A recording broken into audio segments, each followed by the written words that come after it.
मिस्र, कतर और तुर्की के नेताओं ने भी समझौते के गारंटर के तौर पर इस पर दस्तखत किए हैं और इसके साथ ही गाजा में युद्ध विराम औपचारिक रूप से लागू हो गया। इससे पहले हमास ने इजराइल के 20 बंधकों को रिहा कर दिया था। हमास के जवाब में इजराइल ने भी 1986 फिलिस्तीनियों को रिहा कर दिया। बंधकों की रिहाई को लेकर दोनों ओर जश्न का माहौल है। तस्वीरें आपके सामने हैं। टेल अवीव के हॉस्टेज स्क्वायर पर हजारों की संख्या में लोग जमा हुए, जमकर जश्न मनाया जब उन्होंने अपने अपनों को अपने बीच देखा जो कई वर्षों से हमास की क्यादत थे।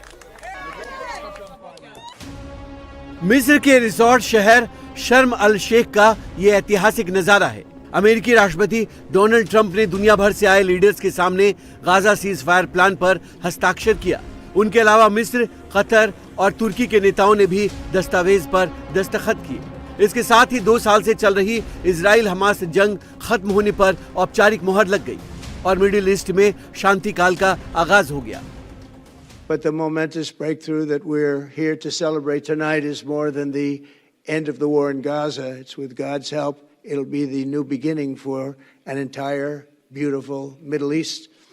From this moment forward, we can build a region that's strong and stable and prosperous and united in rejecting the path of terror once and for all. We want to get rid of the terror and get on to other things. There are many other things in life that are so good.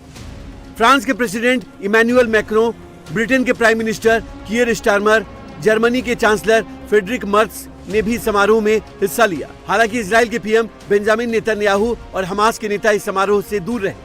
शर्म अल शेख के कार्यक्रम से पहले ही Hamas ने अपनी कैद में मौजूद इजराइल के 20 बंधकों को रिहा कर दिया, जिन्हें इजराइल की सेना गाजा पट्टी से तेल अवीव ले गई, जहां उन्हें परिजनों से मिलवाया गया और जिनकी सेहत खराब थी उन्हें अस्पताल में भर्ती करा दिया गया। बंधकों की रिहाई की खुशी में तेल अवीव के हॉस्टेज स्क्वायर पर हजारों की तादाद में लोग जमा हो गए और जमकर जश्न मनाया।